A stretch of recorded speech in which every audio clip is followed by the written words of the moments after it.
Assalamualaikum warahmatullahi wabarakatuh, sedulur Majeng semuanya. Senang sekali saya Ningrum yang akan menemani podcast Si Kanjeng, Siar Kanwil Jawa Tengah. Kali ini kita akan ngobrol santai tentang integritas ASN di Kanwil Jateng dengan tema kerja cerdas dengan semangat integritas. Kita akan ngobrol santai dengan orang nomor 1 di Kanwil Jateng. Yuk kita ke ruangan beliau.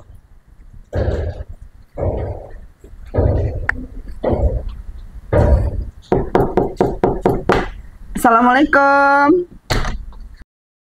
Assalamualaikum Bapak. Waalaikumsalam warahmatullahi wabarakatuh. Mbak Ning. Bapak, ini mohon izin ini. Gimana Mbak? Sehat. Saya mau minta izin Bapak. Gimana? Minta waktunya sedikit untuk kita bicara bincang-bincang sesaat terkait integritas ASN di Kanwil Kementerian. Oh iya, saya juga harus berterima kasih ya teman-teman, itu makin hari integritasnya makin bagus. Iya. Ini patut kita apresiasi ya. Iya. Untuk lebih nyaman mungkin kita bisa duduk di sana aja ya. Kita bisa ngobrol lebih panjang mungkin ya. Ayo silakan.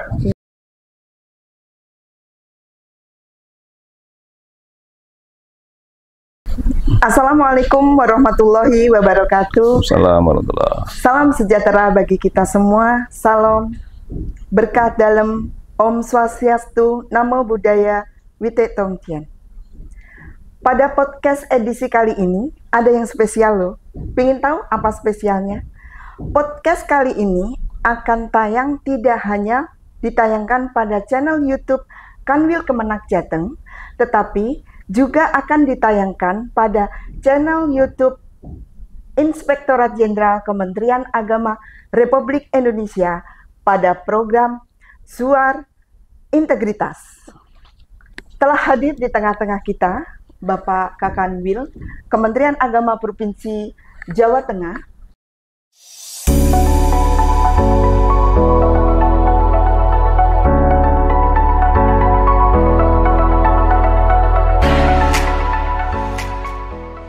Bapak, monggo silahkan menyapa sedulur Majeng di Jawa Tengah dan juga ASN Kementerian Agama Republik Indonesia. Oke, Assalamualaikum warahmatullahi wabarakatuh. Salam sejahtera untuk kita semua. Shalom, berkah dalam. Om Swastiastu, Namo Buddhaya, Wite Tong Tien. Selamat berjumpa sahabat Majeng, sahabat religi di kanal podcast Si Kanjeng, Kanwil Kementerian Agama Provinsi Jawa Tengah. Tadi saya kira Mbak Ning mau ngobrol santai, ternyata kita ngobrolnya agak serius juga nih ya. Iya. Tapi seriusan saja saya kira. Iya, serius tapi jangan lupa bahagia. Itu. Tetap santai tetapi tetap juga serius. Oke, gimana Mbak? Pak, saya lihat ini kan Bapak itu kan selalu sehat, energik. Alhamdulillah. Pokoknya dalam setiap waktu itu Bapak itu selalu ada gitu di mana saja. Padahal Bapak ini kan seorang kepala satuan kerja di Provinsi Jawa Tengah yang banyak sekali membawahi sekitar 224.600 pegawai loh Pak. Kok bisa kiatnya Bapak itu sehat terus? Terus saya tuh ingin tahu Pak, ini sedikit kepo Pak, apa sih kesibukan Bapak akhir-akhir ini? Jadi sebelum sampai di kesibukan, saya itu secara tidak langsung dalam satu kesempatan pernah diberi pelajaran oleh Pak Kakanwil waktu itu, tahun 2011 ya. Itu Pak Masyudi, Kakanwilnya Pak Masyudi. Dan itu menginspirasi, dan itu juga kemudian banyak hal kebaikan dari beberapa pendahulu kita saya tiru juga. Itu menyampaikan ke saya betapa menjadi Kakanwil itu satkernya sebenarnya bukan hanya satker Kanwil, kantor Kanwil yang di Jalan Sisingamangaraja ini, tapi kita menjadi dirijen bagi semua satker-satker kita yang ada sewilayah Jawa Tengah, yang kita tahu ada 35 kabupaten kota, Kemenak kabupaten kota itu. Nah inilah maka perlu dipersiapkan strategi, perlu disiapkan pengaturan yang baik, baik itu dalam ranah fisik. Ya, bagaimana mengatur fisik kita agar tetap sehat, tetap bugar, gitu. Dan fisik itu kadang-kadang juga psikis. Jadi suasana batin. Itu kadang-kadang kalau sudah tanggal tua gitu kan. Gitu. Maka saya mau mensiasatinya begini. Justru ketika tanggal tua itu harus bersemangat. Karena sebentar lagi tanggal muda. Oh. Kata orang bijak itu, kalau malam sudah terlalu pekat, maka pagi akan segera datang. Jadi bersemangat. Nah, itu yang kemudian saya olah dalam kalimat kepada teman-teman, jangan lelah, mudah-mudahan jadi berkah. Ya, Kebetulan kita hari-hari ini sedang sibuk persiapan pemberangkatan ya, pemberangkatan, dan ini sudah berjalan 1 minggu ini pemberangkatan jamaah haji kita. Nah, ini perlu kita konsentrasi juga di situ karena akan lebih dari 35.000 jamaah dari Jawa Tengah dan DIY akan berangkat dari embarkasi Solo yang itu jadi tanggung jawabnya Jawa Tengah. Nah, ini tanggal 12 kemarin, tanggal 12 Mei, itu jamaah kloter 1 sudah berangkat, berangsur-angsur. Sehari kita bisa memberangkatkan 3 sampai 4 jamaah, kita nanti akan ada 100 kloter. Tanggal 22 kemarin, Pak Irjen berkenan sudah melakukan pemeriksaan, inspeksi langsung oleh Pak Irjen. Saya bersyukur mendapatkan arahan di awal dari Pak Faisal, Pak Inspektur Jenderal Kementerian Agama, dan kemudian juga kontrol terus berjalan. Hari kemarin tanggal 29, Komisi 8 datang di embarkasi Solo untuk memastikan penyelenggaraan ini dari awal berjalan dengan baik dan alhamdulillah lancar. Dan besok pagi tanggal 31 itu Wakil Presiden Pak Wapres akan meresmikan fast track. Ini layanan layanan spesial ya untuk jamaah. Selain kemarin tahun-tahun kemarin itu Jakarta, tahun ini adalah Solo dan Surabaya. Dan alhamdulillah ini sudah kita persiapkan dengan baik sampai dengan berjalan 2 minggu ini.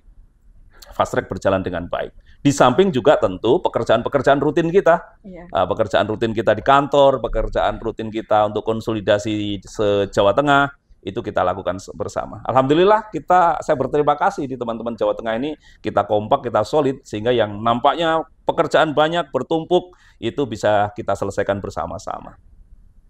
Berarti sibuk sekali ya Pak ya jadi seorang Kakanwil. Yeah. Bapak saat ini pasti mobile ya dari Solo di embarkasi, belum lagi satuan kerja yang ada di Provinsi Jawa Tengah itu begitu banyak yang harus Bapak ya laksanakan tugas fungsi Bapak selama ini. Ya itu ya, mohon doa restunya dan dukungannya ya, di kekompakan ini kita jaga bersama. Kemudian saya juga akan mencoba menjaga ritme pekerjaan meskipun konsentrasi kita ada di embarkasi di Solo, juga ada di kantor Kanwil, semuanya bisa berjalan dengan baik. Mudah-mudahan. Bapak, ini kan kita mau bincang-bincang nih terkait integritas ASN di Kanwil Jateng nih. Kita bincang-bincang sedikit lah. Bapak kan juga sudah 30 tahun nih menjadi 30 tahun sudah menjadi ASN Kementerian Agama. 32 tahun. Iya, 32 tahun. Iya, Bapak ini sudah 32 tahun lebih, menjadi ASN di Kementerian Agama. Jadi saya tuh ingin tahu Pak terkait integritas nih Pak yang lagi kita bicarakan ini. Ada nggak sih Pak pengalaman yang Bapak berkesan selama 30 tahun itu tentang integritas? Jadi begini, sejak muda waktu sekolah dulu, itu saya punya prinsip 3 sukses. Jadi sukses pribadi, sukses studi, sukses organisasi. Nah, di antara sukses itu, ukuran sukses itu ya keberhasilan mencapai target. Nah, keberhasilan mencapai target tentu kita bicara tentang bagaimana kita merencanakan, melaksanakan, mengevaluasi dengan baik. Dan di dalamnya agar itu bisa berjalan dengan baik adalah bagaimana kita paham dengan rambu-rambu yang ada, koridor yang harus kita lewati, batas mana yang kita boleh jalan dan mana yang tidak. Sehingga konsentrasi kita penuh ke situ dan sampailah kepada kesuksesan. Bersyukur saya berada di lingkungan yang baik. Kementerian Agama ini luar biasa. Lingkungannya orang-orang baik. Kalau nggak ketemu dengan orang soleh, ketemunya dengan orang solehah. Kalau nggak ketemu dengan mubaleh, ketemunya dengan mubaleghah, gitu. Ini kan luar biasa kan. Jadi saya beruntung. Begitu masuk jadi PNS tahun 92, saya sudah berada di lingkungan kantor yang baik. Kementerian Agama, yang diurusi agama apalagi. Ini kan urusan-urusan yang baik gitu. Kemudian saya juga mendapatkan teman-teman pimpinan yang baik. Gitu. Meskipun harus saya sampaikan, Kementerian Agama dan kita, warga Kementerian Agama sejak dulu sampai sekarang, ya tetap saja kita ini manusia yang tinggal di dunia, yang pasti tidak sempurna. Ada sisi-sisi kurangnya. Tapi mari kita fokus pada sisi kebaikan, kebenaran ya. Dan itu yang dulu saya jalani. Jadi saya memulai pegawai dari tahun 92, dari golongan 2A, Jadi saya ini dulu masuk pakai ijazah aliyah, itu sambil menyelesaikan studi. Pada saat itu memang agak longgar ya, karena pekerjaan di Kementerian Agama saat itu juga belum terlalu penuh. Ya misalnya tahun itu haji itu tidak langsung diurusi Kementerian Agama, tapi diurusi oleh Pemda. Gitu. Jadi daftar haji, pemberangkatan haji itu yang ngurus itu kabak sos ya, kabak sosial, bukan kasih haji, bukan waktu itu. Misalnya itu, dan pekerjaan-pekerjaan yang lain. Nah, itu memungkinkan saya masih bisa menyelesaikan studi, dan kemudian di tahun 95 saya selesai studi sekaligus penyesuaian ijazah dari golongan 2B menjadi golongan 3A.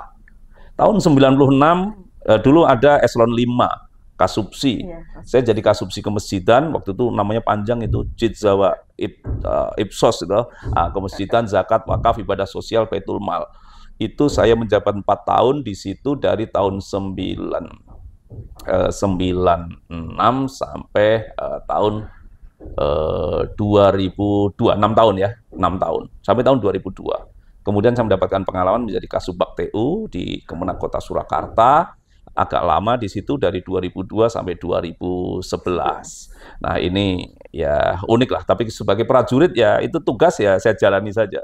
Itu meskipun juga sudah pengen punya pengalaman-pengalaman yang lain kan. Pengalaman saya baru saya dapatkan di 2011, 2012, 2013, 3 tahun. Saya jadi kepala seksi urusan agama Islam. Dan kemudian tahun 2013 itu promosi sebagai kepala kantor Kementerian Agama Kabupaten Karanganyar. 5 tahun lebih sedikit saya di Karanganyar, kemudian kembali lagi ke Solo, ke Surakarta, jadi kepala kantor di tahun 2018 sampai dengan 2020. Di tahun 2020 itu ada kita sudah menggunakan beberapa tahun ya, sejak 2000 berapa ya waktu itu 17 mungkin ya, kita Kementerian Agama pakai sistem open bidding. Itu di 2020 ada open bidding, ada lelang jabatan, antara lain itu Kakanwil Jawa Tengah. Dan saya bersama dengan beberapa teman di Jawa Tengah, ada beberapa kabid ada di sini di Kanwil, kemudian ada beberapa kepala kantor Kemenak Kabupaten Kota Jawa Tengah. Kita mengikuti open bidding itu. Dan pada ujungnya di Juli 2020 saya dilantik oleh Pak Menteri Agama Pak Fakhrul Razi, Jenderal Fakhrul Razi pada saat itu sebagai Kakanwil Kementerian Agama Provinsi Jawa Tengah. Itu kira-kira perjalanannya dari apa yang saya lalui di Kementerian Agama. Begitu banyak pengalaman Bapak selama 32 tahun ini, Pak. Saya jadi ingin tahu makna dan konsep integritas itu menurut Bapak apa sih? Jadi itu tadi ya. Dari apa jenjang karir Bapak dari mulai dari pangkat 2B ya Pak ya tadi. 2A. 2A Ya. sampai sekarang menjadi Kakanwil Provinsi Jawa Tengah, itu kan sesuatu yang bagi kami itu wow sekali Bapak.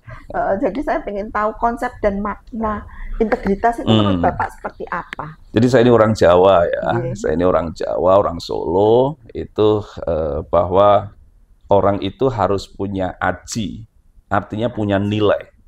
Bukan aji-aji ya, bukan ya, aji-aji jimat, bukan. Punya aji itu harus punya nilai. Ada harus punya nilai-nilai, norma atau satu ukuran moralitas yang harus dipegang, sehingga Anda minimal itu bangga dengan diri Anda sendiri, atau bangga maksud saya tidak merasa bersalah terhadap diri Anda sendiri.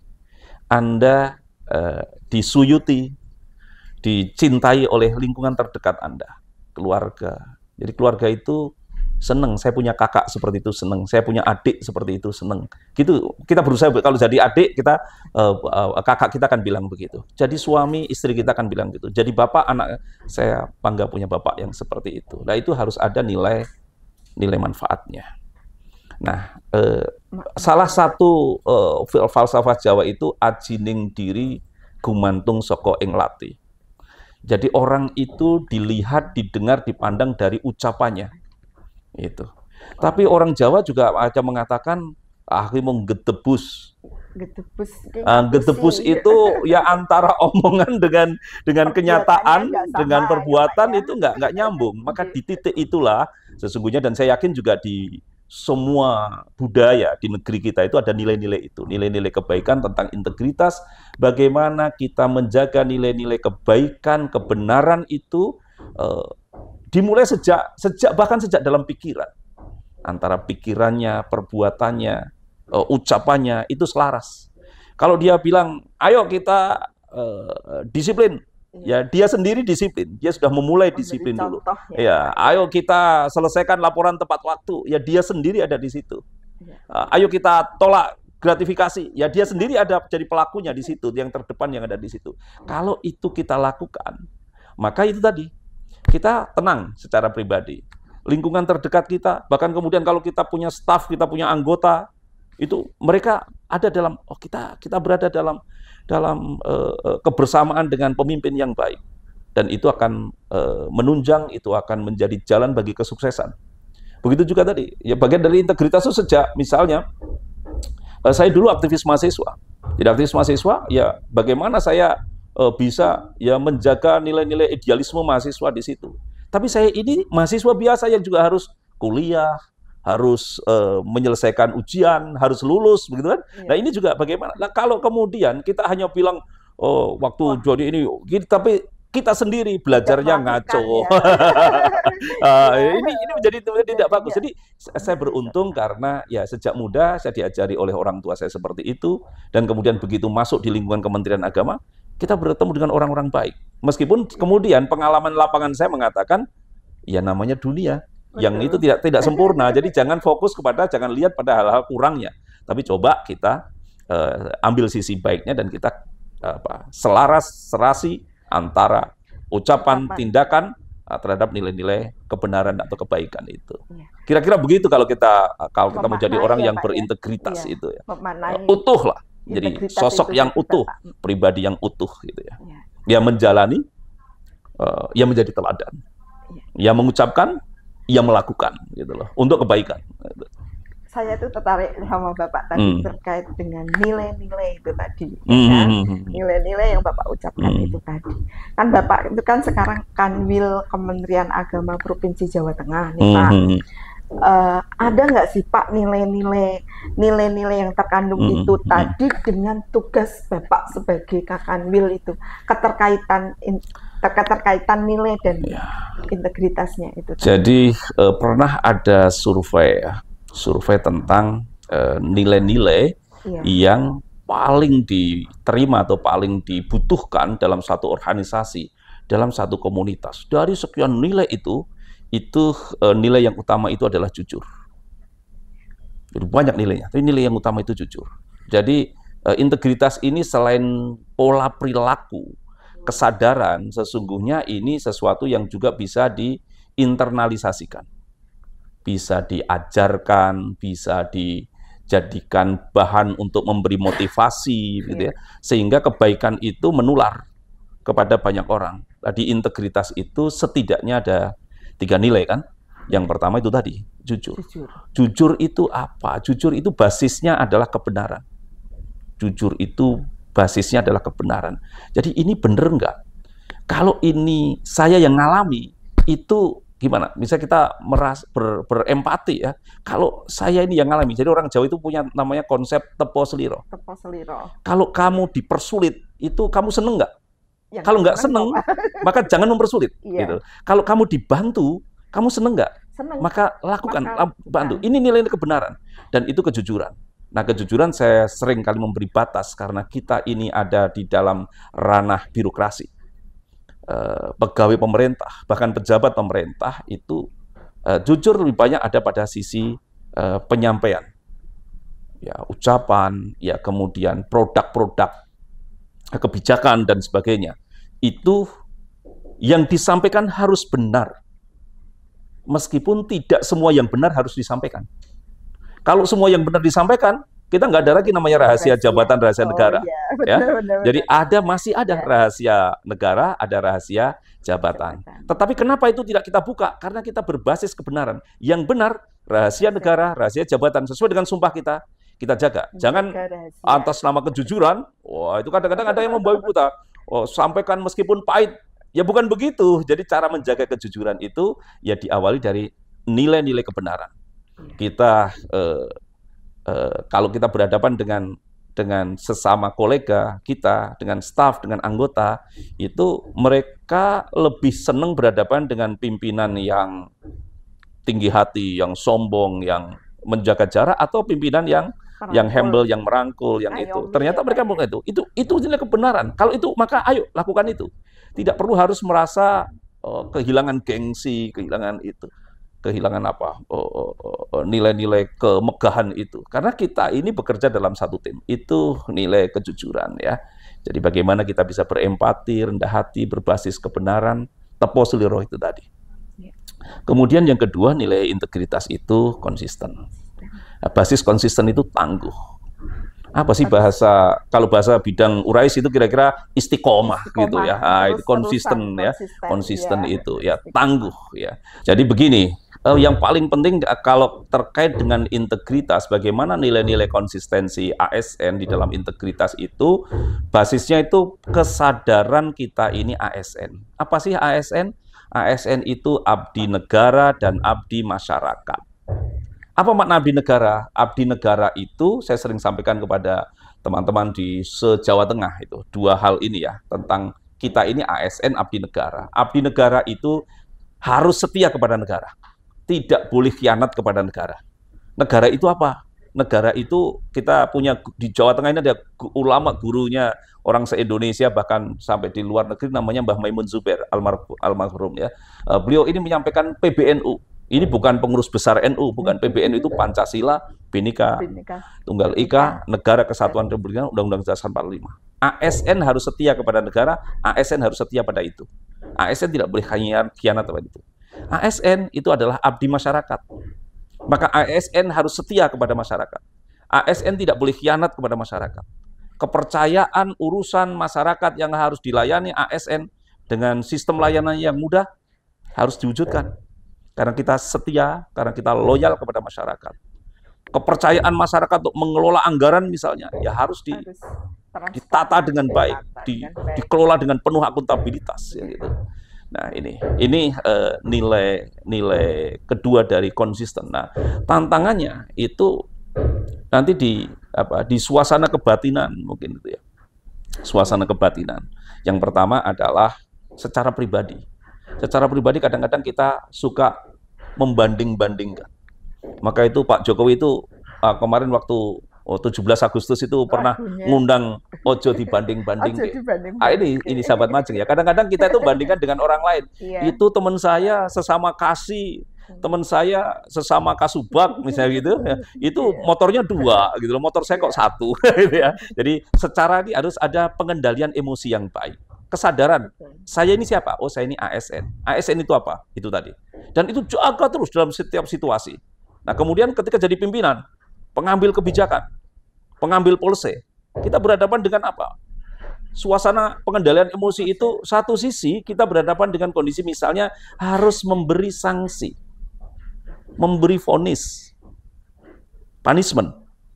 Di sisi lain, kita kadang itu teman. Itu dulu teman kuliah, itu dulu tetangga, itu mungkin masih saudara.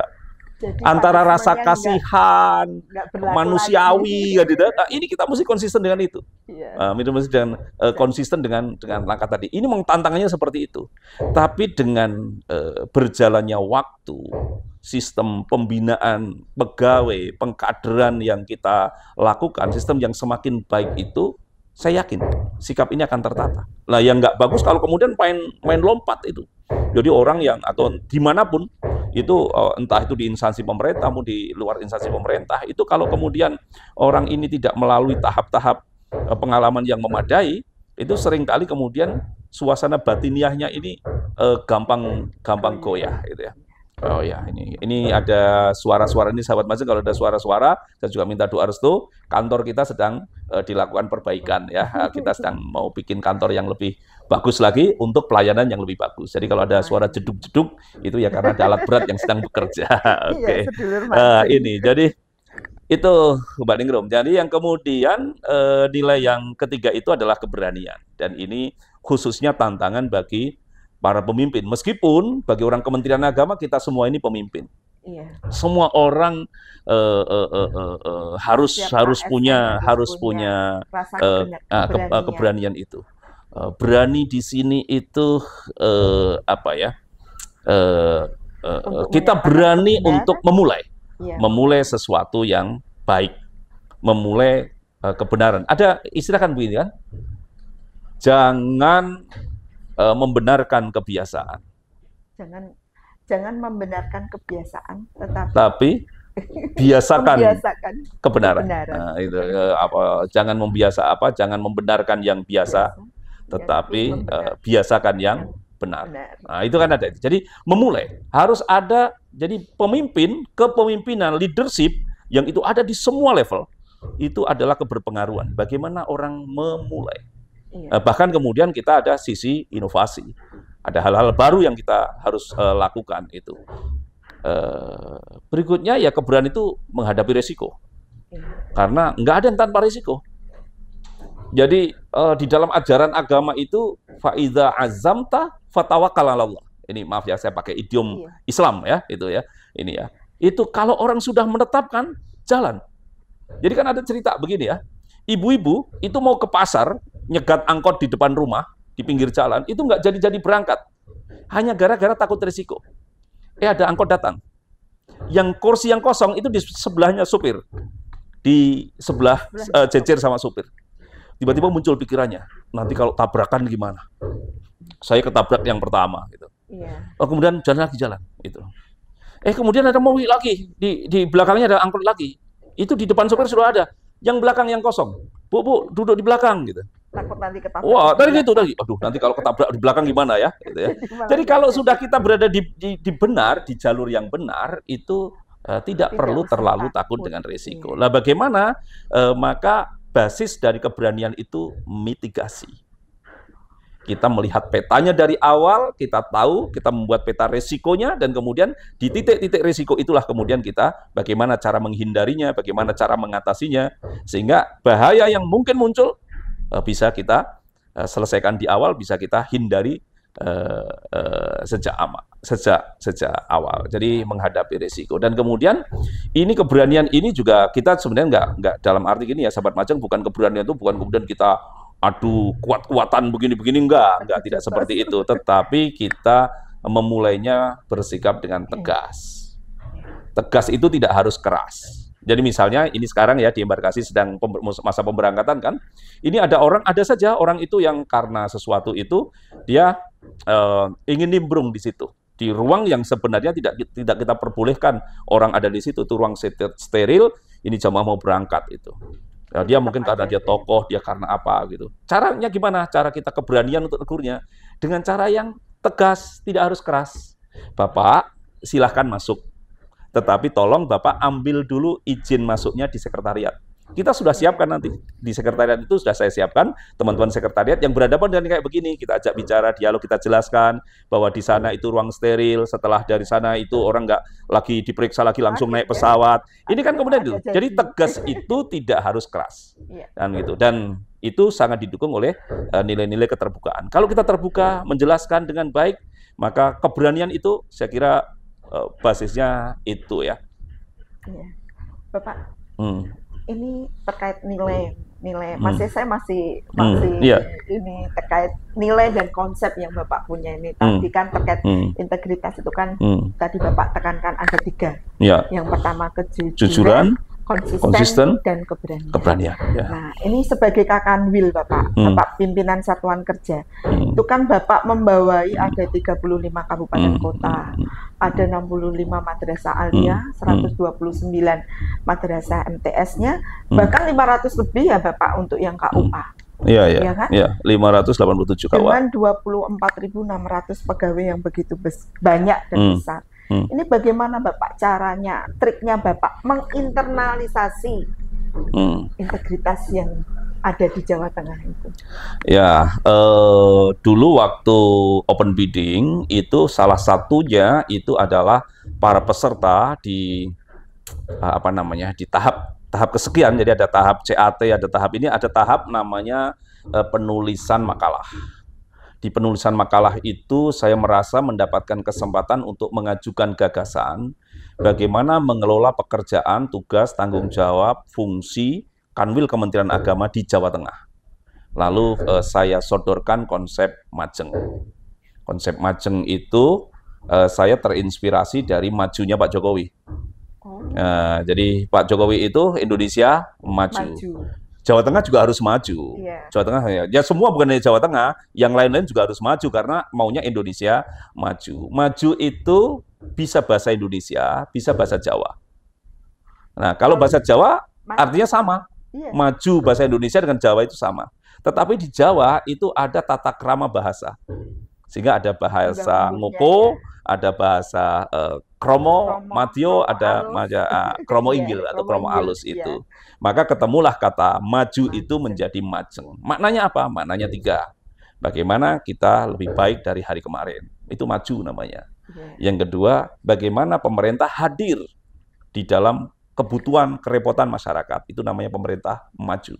Yang ketiga, ada kalanya ya madrasah, ya tata kelola kita itu diukur dengan standar, bahkan dikompetisikan, ya, dilombakan. Ya kita maju, ikut, jangan takut diukur, jangan takut di kompetisi. Ada olimpiade, ada musabakoh, ada utsawa, ada macam-macam istilah itu di Kementerian Agama. Nah, kita ada di situ. Majeng punya makna 3 itu. Nah dari Majeng itulah maka nilai-nilai kejujuran, konsisten, keberanian itu kita jalankan. Jadi Majeng selain punya makna maju itu juga dari huruf-hurufnya. Huruf-hurufnya kita kasih nilai-nilai yang baik. Yang pertama adalah moderat. M-nya itu moderat. Moderat itu tengah-tengah. Nah, karena kita pelayanan agama basis utamanya adalah moderasi beragama. Bagaimana kita beragama dalam ranah publik itu tidak ekstrim, tidak berlebih-lebihan. Tetapi moderat dalam hal tata kelola perkantoran itu juga moderat antara hak dan kewajiban. Jadi jangan hanya nuntut haknya saja, kewajibannya nggak jalan. Lupa. Itu. Ada juga orang yang terus kewajiban haknya dia lupakan, gitu ya. Sehingga kita juga kita dorong kalau ada pegawai, ada guru yang ada penyuluh yang lambat naik pangkat juga kita dekati. Anda punya hak ini. Jadi berkeseimbangan kita mengelola hak dan kewajiban kita, hak dan kewajiban para pegawai. Ada juga keseimbangan antara reward and punishment, itu moderat. Jadi jangan hanya suka menghukum saja tapi tidak memberikan penghargaan. Tapi jangan juga suka memberi penghargaan tanpa kemudian memberikan punishment pada mereka yang melanggar. Ini moderat. Kemudian yang kedua, akuntabel. Akuntabilitas ini ya kita tahu itu bisa dipertanggungjawabkan. Ya kita pertanggungjawabkan secara sistem, bisa kita pertanggungjawabkan secara sosial, dan lebih dari itu bisa kita pertanggungjawabkan di hadapan Allah Subhanahu wa Ta'ala, Tuhan yang Maha Kuasa. JE-nya itu jernih, M-A-J-E ya. JE-nya itu jernih. Jernih itu selaras dengan transparan. Jernih itu tidak keruh, tidak ruwet. Jernih itu dalam bahasa Jawa juga cetha, jelas. Enggak ada yang ini kok orang ini kok bisa begini, kenapa sih? Oh orang itu bisa begitu karena ini. Orang ini kok kena sanksi, kenapa sih? Oh, karena jernih. Orang ini kok bisa promosi, kenapa sih? Oh, karena dia begini. Nah, itu jernih. Nah, nilainya tadi, moderat, akuntabel, jernih. Ya, itu. Jernih juga itu tadi bisa berjalan karena diawali juga dari pribadi, orang per orang. Sejak dari pikiran, ucapan, tindakannya, itu hal-hal yang nilainya nilai-nilai kebaikan. Kemudian, Majeng, JE-nya jernih, NG-nya ngayomi. Ngayomi. Jadi kita ini pertama Gusmen waktu datang mengingatkan bahwa kesan seolah-olah Kementerian Agama ini lebih fokus melayani salah satu agama, ini harus dikoreksi. Bahwa kita ini melayani semua. Meskipun sebenarnya sejak dulu juga kita melayani semua, tetapi kesan itu masih muncul di masyarakat. Ya, kita ini ngayomi semua. Jadi semua agama, apakah itu Islam, Kristen, Katolik, Hindu, Buddha, Konghucu, kita layani semua dengan baik. Umatnya kita layani dengan baik. Sarana prasarana ibadahnya kita bantu, kita fasilitasi dengan baik. Itu begitu juga dalam kita di internal, di birokrasi, di kantor, gitu. Bagaimana kita juga bisa menjadi pemimpin yang bisa ngayomi, menjadi kawan yang bisa ngayomi. Nah, maksudnya ngayomi itu begini. Kalau kita sedang berada di tengah-tengah anggota, itu anggota merasa tenang. Itu. Jangan anggota itu menjadi panik, anggota itu jadi khawatir, jadi gelisah ketika pimpinannya ada di situ. Atau di ranah kita yang selevel. Kalau Bisa juga melindungi ya Pak. Ya? melindungi dalam arti membina, membuat dia rasa aman. Nah, itulah ya. itu. Dan membuat dalam pelayanannya ataupun bagi di dalam satuan kerja itu. Gitu, iya, ya. jadi begini, kalau dalam satu ruangan itu ceria, orangnya ceria, mereka bekerja dengan semangat. Kemudian datanglah kita, apakah itu pimpinan, apakah itu sesama teman, sesama staf, sesama anggota. Kemudian orang yang tadi ceria itu jadi sedih, gara-gara kita masuk. Itu berarti ya kita ini nggak ngayomi semua, nggak ngayomi gitu, gitu. Nah, yang kayak begitu. Jadi jangan kedatangan kita itu membuat suasana yang sudah baik itu jadi tidak baik. Kita ngayomi. Nah, ini yang sedang kita kembangkan sehingga kemudian saya memakai idiom kalau tidak bisa dibina, dibina lagi. Kalau tidak bisa dibina lagi, dibina terus. Nggak ada kata dibinasakan, nggak ada. Lihat itu di kan begitu, nah, itulah maka kita jangan membenarkan yang biasa, kebiasaan. Mari kita membiasakan yang benar. Jadi tugas kita sebagai manusia itu punya tugas misi kenabian, prophet mission. Nabi itu dalam konsep Islam dan juga tokoh-tokoh penganjur agama itu kan figur contoh, uswatun hasanah. Kalau Nabi itu pakai sistem itu tidak bisa dibinasakan, itu Taif sudah hilang itu. Kenapa kita sekarang bisa jalan-jalan ke Taif? Di sana kemudian kita bisa dapat sayur bagus, buah bagus. Wah, itu ya karena dulu Nabi kalau tidak orang ini nanti anaknya. Kalau tidak anaknya nanti cucunya. Padahal malaikat dalam satu hadis itu dijelaskan tuh masalah malaikat sudah getem-getem. Ini orang nggak sopan sama Nabi. Gimana kalau ini ditimpakan saja gunung ini ke orang-orang Taif? Nabi nggak. Kalau nggak bisa dibina, dibina terus. Nah ini. Tapi ada pertanyaan, lupa kalau dibina terus sampai kapan? Ya sampai binasa. Tapi jangan sesuatu itu binasa. Jangan sesuatu itu mati. Itu karena kita capek, karena kita menyerah, karena kita lelah. Tapi kalau sesuatu memang binasa, memang waktunya binasa. Kan semua juga akan binasa. Semua juga akan rusak. Nah, itu apa yang kita lakukan dengan slogan Majeng. Moderat, akuntabel, jernih, dan ngayomi. Majeng yang punya 3 perspektif itu tadi.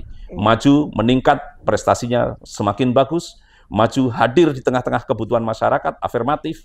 Majeng, kompetitif, maju di dalam berbagai pengukuran. Jadi teman-teman ASN di Kementerian Agama bahwa tidak salah atau kita harus tahu bahwa tagline Jawa Tengah itu adalah majeng, ya Pak. Majeng. Itu setiap di kegiatan itu kita harus biasa mengucapkan itu untuk memotivasi mengingatkan kita. Jadi untuk kan biar pemenang jateng gitu kan. Dan itu lihat itu. Tangannya kan makin ke atas itu. Majeng gitu kan. Jadi majeng punya 3 itu ya. Itu tagline Kanwil Jawa Tengah. Bapak sudah berkiprah 32 tahun menjadi ASN ini. Ada nggak pengalaman yang Bapak yang mengusik gitu integritas Bapak, yang menguji integritas Bapak selama 30 tahun ini? Kan pasti ada ya Pak ya, entah itu pengalaman yang Bapak melihat integritas yang baik, tetapi ada juga yang pengalaman yang itu benar-benar menguji Bapak, integritas Bapak itu sendiri. Berbagi Pak, menceritakan pengalaman yang menguji integritas Bapak selama 32 tahun menjadi ASN Kementerian Agama ini. Ya, jadi itu saya temui, saya dapati, atau kemudian saya lewati, saya atasi itu dengan itu tadi, prinsip-prinsip jujur, komitmen, dan berani itu tadi. Jadi kalau kita bicara ranah kejujuran, tentu kita bicara tentang ya regulasi, ya. Regulasi, bagaimana aturan itu kita pegangi sebagai koridor utama. Di dalam pelaksanaannya kemudian kita berhadapan dengan situasi sosial, situasi emosional, itu adalah bagaimana kita juga tidak terjebak, kita tidak terperangkap pada konflik of interest. Ya, itu tadi. Itu yang kadang kita berhadapan dengan teman, tetangga, saudara, apalah yang lain-lain itu suasana itu melingkupi. Tapi itu bisa kita jaga kalau kemudian kita berpegang teguh pada regulasi dan kemudian kita juga menghindar dari atau sadar akan bahayanya konflik of interest itu. Kemudian yang kedua, yang dari sisi komitmen ya, itu ya orang melihat. Jadi ada nasihat ikan itu busuk itu dari kepalanya. Bisa jadi organisasi juga begitu. Jadi kepalanya sebagai contoh. Kepala itu jadi contoh. Di Jawa, saya mohon maaf ya, karena kita di Jawa Tengah berulang kali kita harus pakai idiom-idiom Jawa ya. Di Jawa itu pemimpin itu engarso di depan, engarso sung tulodo. Maka dia harus jadi pelaku utama, jadi contoh. Dan itu tantangannya memang tidak gampang karena kita berhadapan dengan situasi yang macam-macam itu. Dan kalau kita bicara tentang bagaimana kita berhadapan dengan kondisi real, kita harus berani. Yaitu tadi, bahwa ada tanggung jawab. Tanggung jawab itu bukan hanya soal saya, pribadi, kita, pribadi-pribadi, tapi juga tanggung jawab ini. Institusi yang harus kita jaga. Kementerian Agama yang oleh Gusman disebut sebagai korps baju putih itu. Begitu kotor sedikit, itu orang semua melihat dan hilangnya susah. Ada tanggung jawab di situ. Ada risiko yang harus kita ukur. Yang baik itu nanti risiko itu akan merusak diri kita maupun merusak lembaga konstitusi. Oleh karena itu maka yang pertama yang acap kali kita temui gratifikasi. Ya, kita ketemu dengan praktek-praktek itu. Mungkin di kesempatan ini tidak bisa saya sampaikan secara detail ya. Tetapi kalau ini saya sampaikan banyak teman-teman saya, bahkan teman-teman satpam di depan itu yang tahu bagaimana cara saya mengembalikan gratifikasi. Gitu. Jadi saya juga pernah dengar loh Pak, kemarin itu waktu kebetulan saya mengikuti Zoom KPK itu kan, bahwa ASN di Jawa Tengah itu ada loh Pak yang mengembalikan ke KPK atas gratifikasi yang menurut dia itu memang bukan haknya dia kembalikan. Kita sudah punya banyak teman sebenarnya yang melakukan itu. Ya, jadi yang sudah dapat penghargaan KPK kan ada penghulu kita ya di Kabupaten Klaten misalnya. Itu dapat penghargaan ya karena itu. Jadi yang pertama tentu penolakan ya. Jadi yang pertama tolak dulu. Sebenarnya itu kita menolak atau kita terima untuk bisa kita laporkan ke KPK, Pak? Menolak. Jadi yang pertama itu tolak dulu. Kalau tidak bisa menolak, ya entah itu diselipkan di mana atau dititipkan siapa begitu ya. Baru kemudian UPG kita, unit pengelola gratifikasi ini yang kemudian nanti kita efektifkan. Nah ini kebetulan di Februari kemarin saya juga mengikuti pelatihan prestasi di KPK yang di dalamnya adalah penegakan integritas itu, di mana rencana aksi kita di Jawa Tengah juga berkaitan dengan bagaimana kita memberdayakan UPG yang ada di semua satker kita. Yang mudah-mudahan tahun ini semuanya sudah bisa tuntas, bisa beres, tapi kita mulainya harus itu. Jadi kalau terhadap gratifikasi, jadi yang pertama ya jangan coba-coba memberikan gratifikasi. Karena itu gampang sekali terpleset kepada kalau dari bawahan itu suap, kalau dari atasan itu pemerasan. Ya itu. Meskipun itu kadang-kadang atas nama sosial, atas nama rasa terima kasih, atas nama persaudaraan, tapi kalau tidak memang itu nggak ada alasan yang kuat, mungkin ya karena itu memang saudara kandung misalnya begitu, kasih hadiah ulang tahun atau apa, ya ini kan tidak ada. Tapi kalau ini staf atas staf sama pimpinan, ini ada orang monitoring dan sebagainya, itu tolak. Jadi jangan. Nah, kalau itu sudah terjadi, maka para penerima itu bisa saya, bisa teman-teman yang lain juga, itu teman-teman Kanwil yang datang ke daerah, atau mungkin kepala Kemenak kabupaten kota, kepala madrasah, kadang-kadang menerima juga dari murid, dari orang tua siswa atau apa, tolak. Nah, kalau memang karena situasinya, karena kondisinya tidak bisa menolak, baru kemudian itu kita tata kelolakan secara UPG. Ini yang pertama. Kemudian yang kedua, saya itu tadi kan, saya sudah lama jadi pegawai, lebih dari 30 tahun. Dan yang unik, setiap kali, dari dulu setiap kali habis pelantikan pejabat, itu selalu muncul rumor.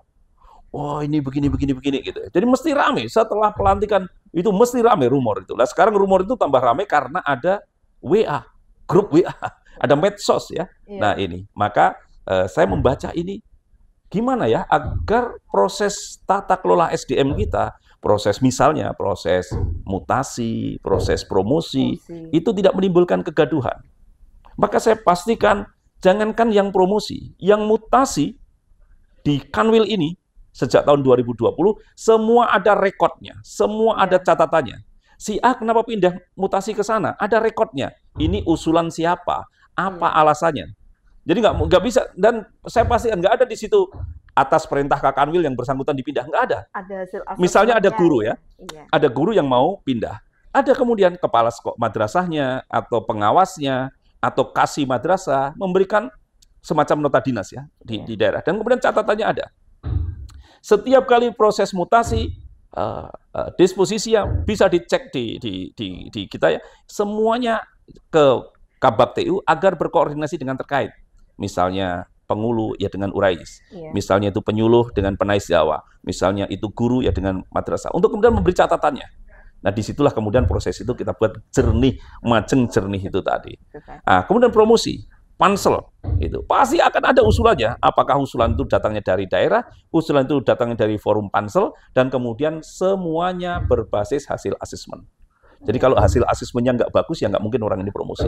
Ditambah harus transparan. Untuk nah, itulah bagian dari transparansi itu begitu. Maka ya meskipun kita tidak bisa menghindar karena selera orang ya, karena apa penilaian orang, tapi ya sejauh ini kan nggak ada kegaduan-kegaduan yang tidak perlu itu. Ini pengelolaan dari sisi SDM. Dan kemudian juga yang tidak kalah penting adalah layanan.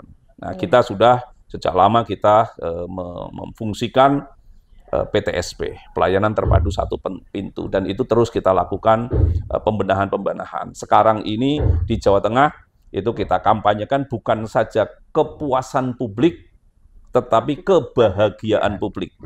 Ya, jadi hanya puas tapi juga bahagia. Nah, ini memang satu tantangan tersendiri karena memang masyarakat levelnya, tuntutan ekspektasinya terhadap pelayanan pemerintah sudah seperti itu. Maka kemudian di Kanwil ini pimpinan yang meskipun kesibukannya macam-macam itu tadi, para kabid pembimas, kita pastikan minimal kita kalau Senin kita ketemu di apel untuk konsolidasi ringan. Sebulan sekali awal bulan kita ada rapat pimpinan yang di situ ada notulasinya. Apa yang kita sepakati, apa yang kita lakukan. Kadang-kadang rapatnya di lapangan. Jadi karena ini kebetulan semua lagi banyak ada ngurusi haji, sudah rapatnya di Solo saja, di Donutan. Nah, itu kayak begitu, misalnya kayak gitu ya. Itu. Yang kedua, bagaimana kita juga melakukan penguatan. Jadi kita melalui kegiatan pembinaan istilahnya. Sekarang mulai tahun 2024 ini kita terutama di semester 2 ini ya, nanti akan kita mulai istilah pembinaan kita ganti. Biar spiritnya muncul. Ya, dengan penguatan motivasi. Nanti bisa dilihat kegiatan-kegiatan di Jawa Tengah. Nanti dimulai bulan depan ya, Juni, Juli itu sudah tidak ada lagi pembinaan. Meskipun mungkin di DIPA kita bunyinya masih pembinaan. Ya, tetapi MMT, MC itu penguatan motivasi. Nah, ini cara baru kita untuk itu agar kita komunikasi kita jalan baik. Ini cara kita ngontrol agar layanan berjalan dengan baik. Ini yang kita lakukan selama ini, yang saya jumpai, saya lakukan, saya terus perkuat untuk diri saya dan kita semuanya yang ada di Jawa Tengah ini. Ya, Pak, jadi Kakanwil ini kan pasti Bapak punya program untuk ke depan, untuk menjadi yang lebih baik atau bagaimana. Saya ingin tahu Pak, program Bapak saat ini, program Bapak yang ingin Bapak lakukan dan juga yang sudah Bapak lakukan selama menjadi Kakanwil Kementerian Agama Provinsi Jawa Tengah ini. Jadi apa begini, saja? Jadi begini ya. Bisa sedulur Majeng dan ASN Kementerian Agama lainnya bisa melihat ataupun bisa mencontoh, memberikan inspirasi bagi mereka gitu loh Bapak. Program apa yang ada di Jawa Tengah ini? Sesungguhnya Kakanwil atau sebenarnya pejabat-pejabat semua, termasuk teman-teman para kepala kemenak, kepala madrasah, itu tidak punya program atau tidak boleh punya program. Oh gitu. Ya, bahkan kemudian sekelas menteri pun itu tidak boleh punya visi sendiri-sendiri. Harus satu berarti.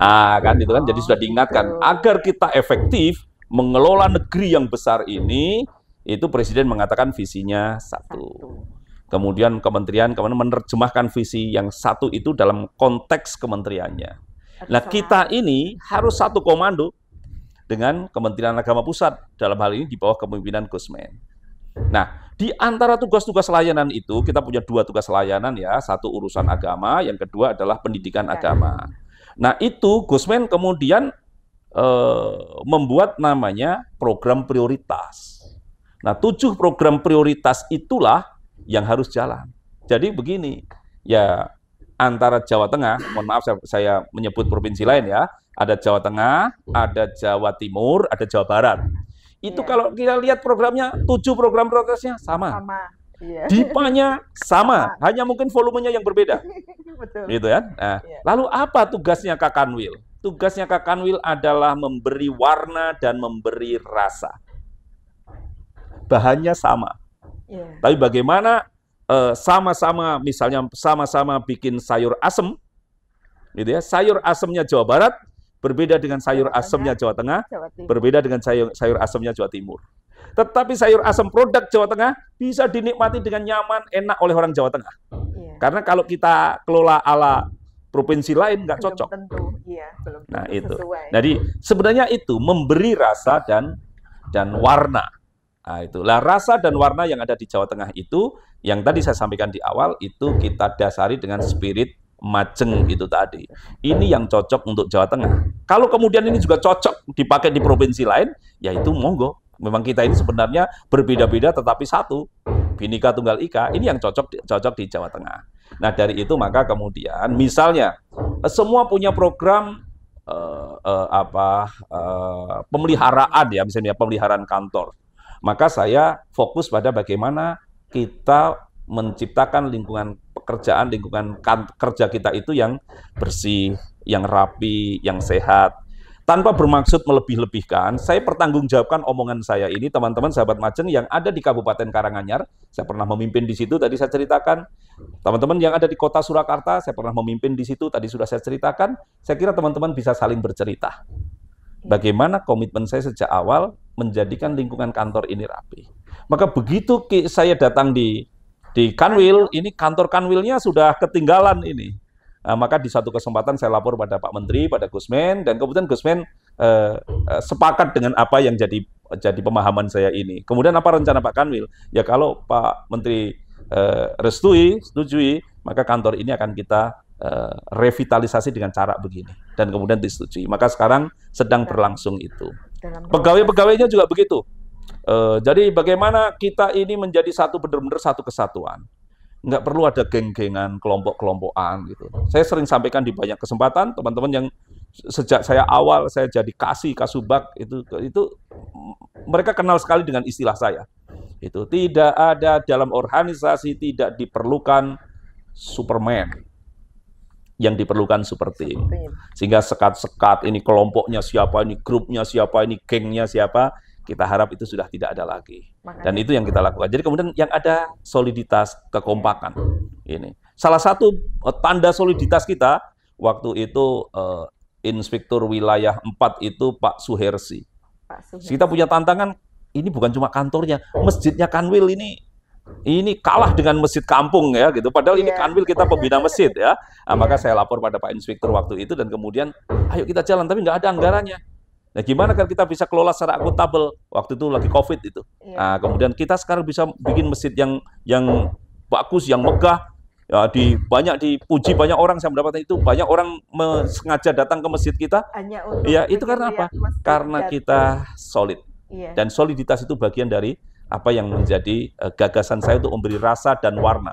Soliditas pasti tidak hanya diperlukan Jawa Tengah, juga diperlukan provinsi lain, tapi Jawa Tengah melihat itu. Dan kemudian yang ketiga, saya mengajak teman-teman di Jawa Tengah ini untuk mengambil tanggung jawab bahwa Jawa Tengah ini besar. Ya penduduknya besar, satkernya besar, pengaruhnya besar. Maka sering saya sampaikan, awas kalimatnya jangan salah ini ya. Kalimatnya begini, kalau Jawa Tengah beres, maka nasional lebih mudah beres. Lebih mudah beres. Lebih mudah beres. Iya. Kalau Jawa Tengah beres. Kalau Jawa Tengah beres, maka nasional Indonesia akan akan lebih mudah beresnya. Tapi kalau Jawa Tengah bermasalah, nasional pasti bermasalah. Karena saking banyaknya beragam. Ya, itulah maka kita harus ngambil tanggung jawab ini. Jangan nasional ini bermasalah gara-gara Jawa Tengah. Tapi jadikan nasional ini berprestasi gara-gara Jawa Tengah. Itu maka saya di Majeng di sisi ketiga, kompetisi, olimpiade, pengukuran, musabakoh dan sebagainya, terus ini kita dorong untuk kita menjadi yang terbaik. Yang terbaik untuk apa? Untuk menyanggat nasional bagian dari tanggung jawab kita sebagai provinsi yang ada di Jawa Tengah, center, dan kemudian satkernya banyak, ASN-nya banyak. Iya. Satu lagi Bapak yang terakhir nih, saya kan tahu nih, untuk ke depan ini kan kita akan mengusulkan dari 101 satker madrasah untuk maju dalam calon pilot project zona integritas ini Pak. Ini kembali ke yang masalah integritas ini, kira-kira bagaimana Pak peluang Jawa Tengah untuk bisa WBK dan BBBM saat ini? Jadi langkah-langkah sudah kita ambil ya. Jadi saya berterima kasih pada tim zona integritas kita, tim ZI kita, itu yang sudah bekerja dengan baik. Tidak saja di Kanwil sini, tetapi juga komunikasi dengan teman-teman Kemenak Kabupaten Kota, dan juga madrasah-madrasah kita yang kita dorong untuk bisa melakukan ZI untuk program WBK. Bahkan kemudian nanti kita akan dorong nanti Salatiga yang sudah WBK, kota Salatiga itu bisa WBBM, ya, itu WBBM.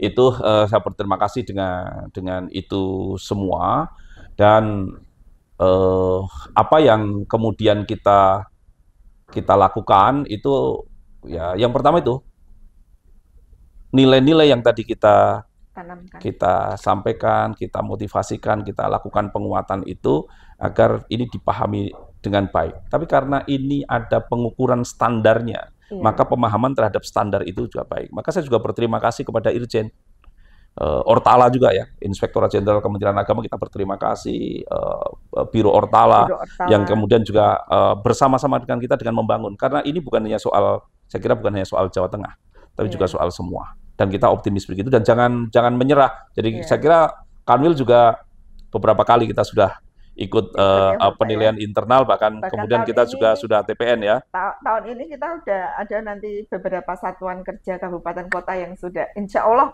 maju ke TPN. Ya mudah-mudahan ya, kalau bisa, maka itu kita harapkan semuanya bisa ke TPN gitu loh. Tapi ya tidak perlu berkecil hati kalau kemudian ya kita belum berhasil. Bisa berharap dengan apa yang sudah kita lakukan selama ini. Jadi terus kita konsolidasikan di internal kita komunikasi saling menguatkan satu dengan yang lain, dan kemudian makin paham kita tentang alur zona integritas ini. Kita harap tahun ini ya capaian-capaian kita menjadi lebih baik dari tahun kemarin.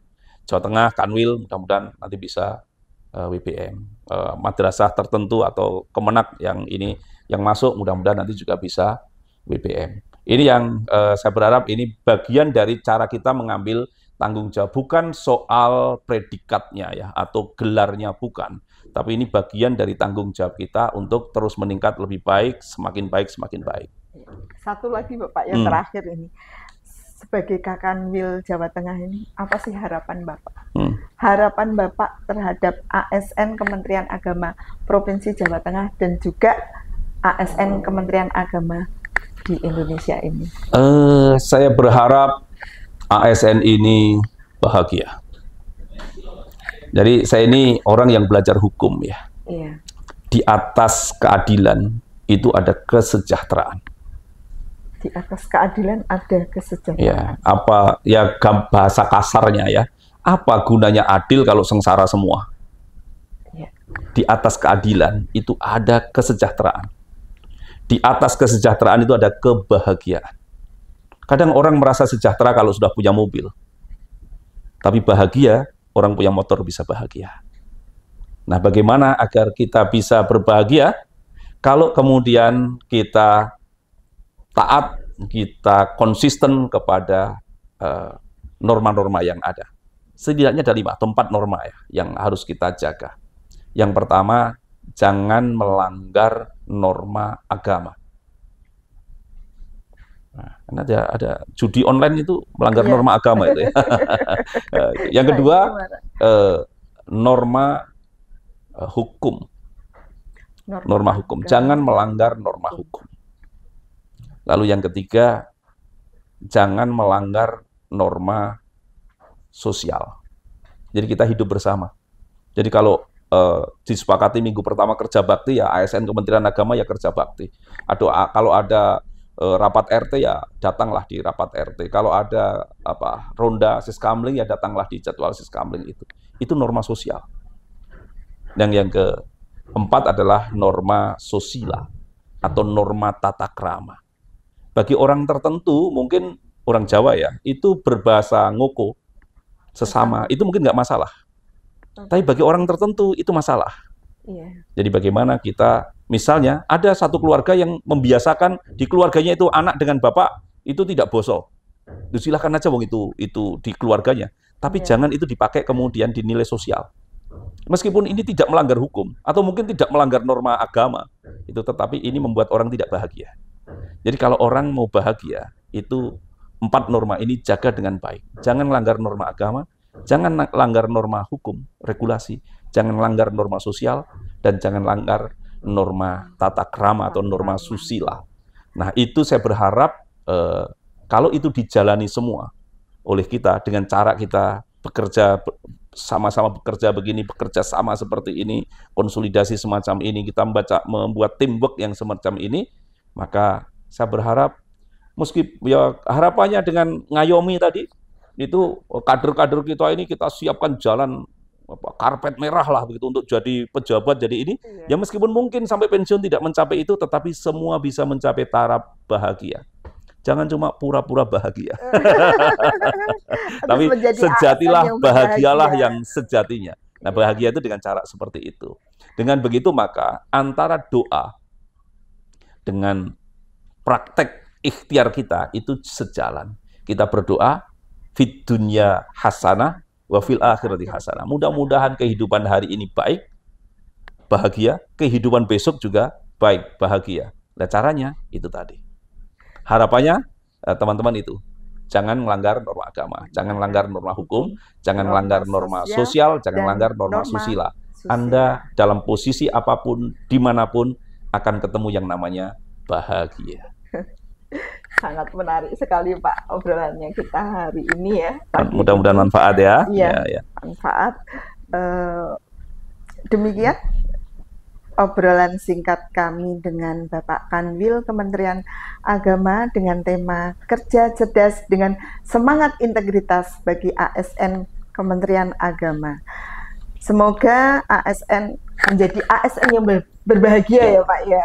Saya tuh kalau ngobrol dengan Pak Kanwil itu sering sampai tidak lihat waktu gitu. Saya sampai karena saya itu sangat Bapak itu bagi kita saya yakin itu sangat menginspirasi.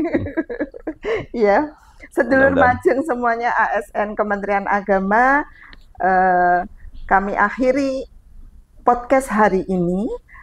Bapak, jika ada sumur di ladang boleh kita menumpang mandi. Kalau ada, semoga umur kita panjang ya Pak. Amin, amin, amin. Boleh kita podcast lagi ya Pak. Demikian, terima kasih. Saya Ningrum pamit undur diri. Selamat siang. Wabillahi taufiq wal hidayah. Wassalamualaikum warahmatullahi wabarakatuh. Assalamualaikum warahmatullahi wabarakatuh. Terima kasih semuanya sahabat Majeng. Terima kasih Mbak Ningrum ya. Ya, kita kerja.